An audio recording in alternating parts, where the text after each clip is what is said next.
The news pointed this day in Chad with the arrestation of Hissene Habre, the ex-Tchadian president, who returned to prison in Senegal on Sunday after a 2-month release aimed at protecting him from the coronavirus. Habre seized power in Chad in 1982, flying to Senegal in 1919 after he was overthrown. The former leader, who is now his late 70th century, was jailed in Senegal in 2016 over abuses committed during years of iron-fisted rule in Chad. He has spent his 60th day of freedom under house arrest at his home in Ouakam in Senegal's seaside capital Dakar. Senegalese authorities have recorded 4,328 cases of coronavirus to date, with 49 fatalities. A lawyer who represented Habre's victim said in a statement on Sunday that no one wants to see Habre Hissene himself unprotected despite atrocity committed under his rule.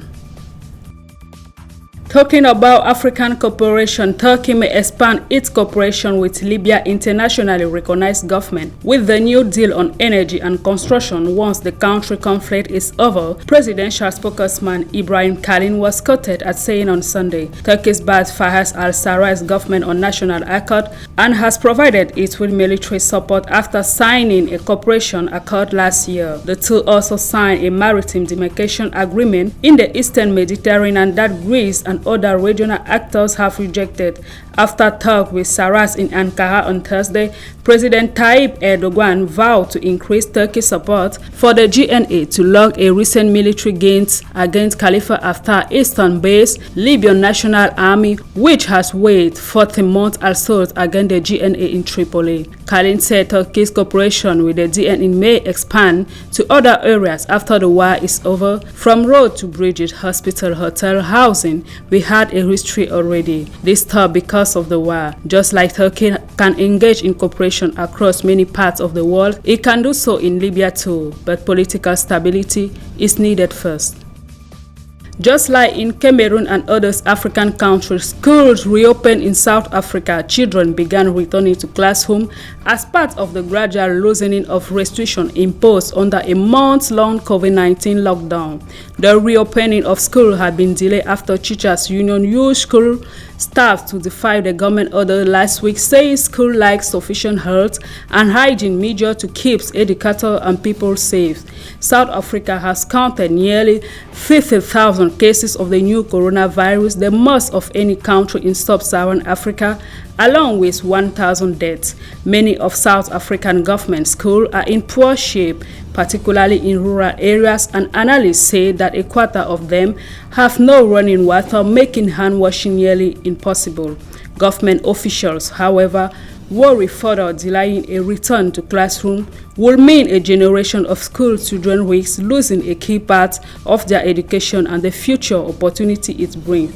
The shutdown has exposed deep division between black and white, rich and poor, that persists in South Africa's education system a quarter century after the end of minority white rule.